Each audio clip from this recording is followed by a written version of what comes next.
Agriculture BSc final paper 3 and unit 2।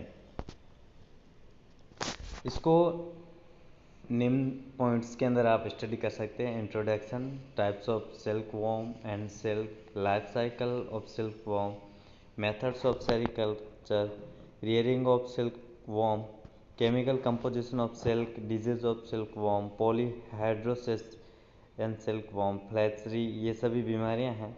Economic importance of silk, distribution of silk industry, national sericulture project and central sericulture board and sericulture development. Introduction, व्यापारिक उद्देश्य से रेशम उत्पादन करने के लिए रेशम कीटों को पालना सेरिकल्चर कहलाता है। रेशम इंसेक्ट की जो सिल्क ग्लैंड के द्वारा निकाला जाता है, रेशम ग्रंथियां या सेलाइवरी ग्लैंड्स का रूपांतरण है। जो रेशम ग्रंथियां हैं वो सेलाइवरी ग्लैंड्स का मॉडिफिकेशन होता है। भारत में इस उद्योग से 85 लाख लोगों को रोजगार मिलता है।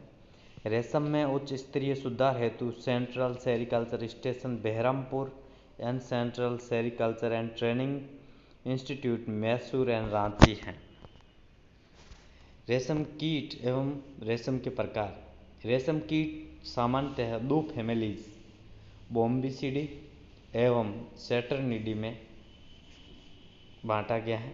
जो इन फैमिलीज के कीट हैं वो होते हैं बोम्बिसिडी। इस फैमिली में शहतूत का रेशम कीट बॉम्बिक्स मोराई आता है, जो मुख्यतः रेशम के पालन में इसका यूज किया जाता है। और सैटर्निडी, इस कुल के अंतर्गत रेशम कीट प्रजातियां निम्न होती हैं: टसर सिल्क मोथ या एंथेरा पेफिया, मूंगा सिल्क मोथ एंथेरिया असामा, और इरी सिल्क मोथ फ्लोसियमिया रेसिनी।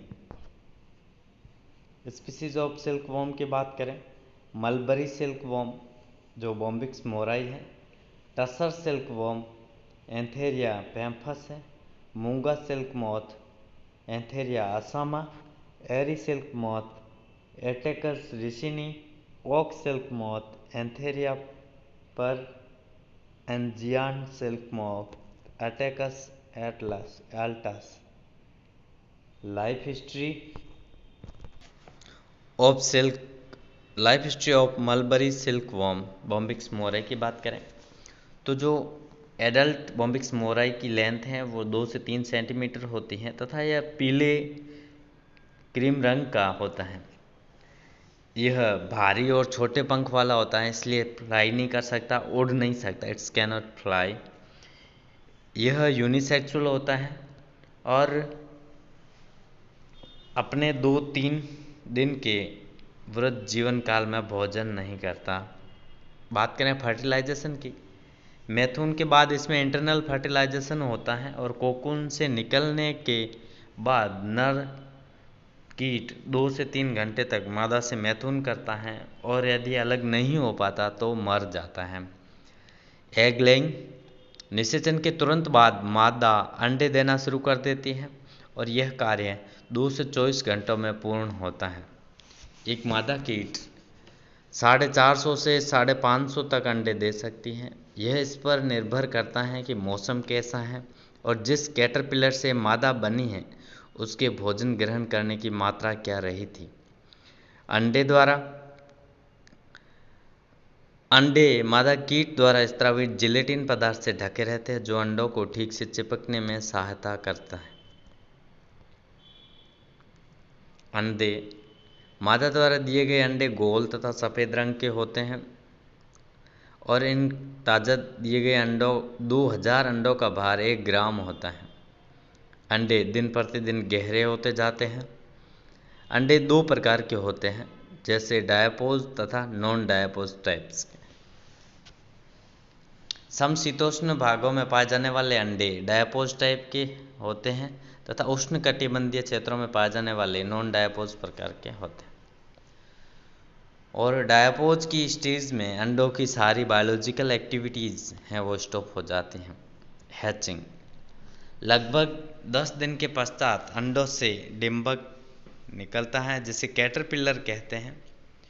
और हैचिंग रेशम कीट के जीवन की सबसे महत्वपूर्ण अवस्था होती है। अंडे से निकलने के पश्चात कैटरपिलर को भोजन की जरूरत होती है, क्योंकि ये अति भोजी या वोरेशियस होते हैं। यदि पर्याप्त मात्रा में भोजन उपलब्ध न हो तो कैटरपिलर का उचित विकास नहीं हो पाता। कभी कभी पर्याप्त मात्रा में शहतूत की पत्तियां उपलब्ध न होने के कारण अनेक तरुण कैटरपिलर मर जाते हैं, जिससे रेशम उद्योग को भारी नुकसान होता है।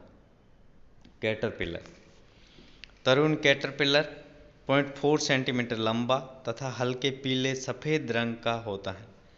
कैटरपिलर के जो माउथ पार्ट्स है वो मैंडिबुलेट्स प्रकार के होते हैं। लाइफ साइकिल ऑफ अगर रेशम कीट की बात करें, उसका जीवन चक्र, लार्वा या कैटरपिलर अंडों में स्फोटन के 9 से 12 दिन बाद होता है। अंडों से निकलने वाले कैटरपिलर 6 मिलीमीटर लंबे तथा बेलनाकार होते हैं। इनकी बॉडी सेगमेंटेड होती है। मैंडिबुलेट जो होते हैं, लार्वल स्टेज होती है वो 22 से 25 दिन की होती है और फाइनल स्टेज इसमें जो है 7.4 इनकी साइज रहती है। नर के लार्वा के 8वें से 9वें खंड की अधर या वेंट्रल सतह पर एक बिंदु पाया जाता है, जिसे हेरोल्ड इमेजिनल बर्ड कहते हैं। इसको आप देखेंगे आवश्यक रूप से, क्योंकि क्वेश्चन बनते हैं इस तरीके के। तो हेरोल्ड काल्पनिक कलिका इसके 8वें से 9वें खंड की वेंट्रल सरफेस पर एक डॉट पाया जाता है, उसे कहा जाता है। बात करें प्यूपा, कैटरपिलर अब खाना बंद कर देते हैं तथा अगली अवस्था के लिए तैयारी करते हैं। कैटरपिलर की लार ग्रंथि से रेशम को स्रावित किया जाता है, जो स्पिनरेट से होकर गुजरता है। यह स्राव हवा के संपर्क में आने पर धागे में चेंज हो जाता है और यह धागा कैटरपिलर के चारों ओर लिपट कर कोकून का निर्माण करता है। दोनों ग्रंथियों से स्रावित जो लिक्विड है फिलिपी की ग्रंथि से स्रावित सेरिसिन के साथ मिल जाता है। इस प्रकार निर्मित रेशम से लार्वा अपने सिरे को 3 दिन तक निरंतर घुमाकर कोकून का निर्माण करता है। यह प्रक्रिया 3 से 4 दिन तक निरंतर चलती रहती है। अंत में अंडाकार पीले और सफ़ेद रंग के कोकून का निर्माण होता है। कुछ प्रजातियों में कोकून पत्तियों अथवा पेड़ों की टहनियों से लटका रहता है। लगभग 15 दिन में कोकून के अंदर लार्वा का रूपांतरण भूरे रंग की प्यूपा में हो जाता है, जिससे क्राइसेलिस कहा जाता है। मेथड्स ऑफ सेरिकल्चर, रेशम कीट के पालन के मुख्य निम्न पद हैं। सबसे पहले कलेक्शन ऑफ एग्स, जिसमें निम्न प्रकार की किस्में होती हैं: यूनिवोल्टाइन वेराइटी, बाईवोल्टाइन वेराइटी और मल्टी वोल्टाइन वेराइटी। यहाँ पर बात करें जो वेराइटी हैं एग्स की, इसमें इंक्यूबेशन ऑफ एग होता है। उसके बाद यूनिवोल्टाइन वेराइटी, इनसे 1 वर्ष में कोकून की एक ही फसल प्राप्त होती है।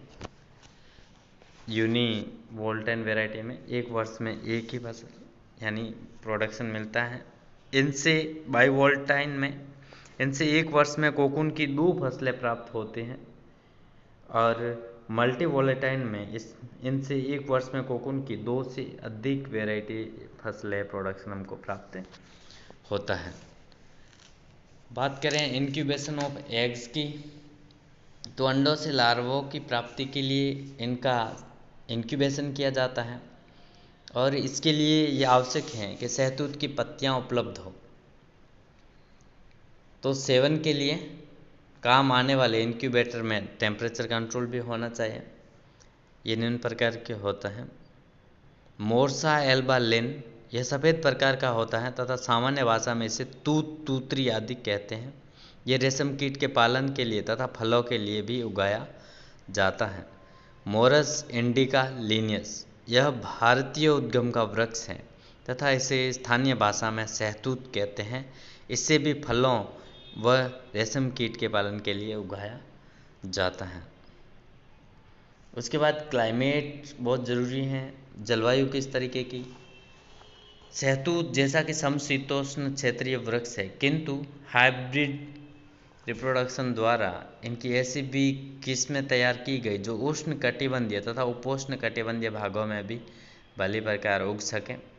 भौगोलिक परिस्थितियों के अनुसार पूरे संसार में शहतूत की भिन्न भिन्न प्रजातियां उगाई जाती हैं। सॉइल अच्छी फसल एवं पोषक पत्तियों की वृद्धि के लिए दोमट मिट्टी होनी चाहिए तथा इसमें पत्थर आदि नहीं होने चाहिए।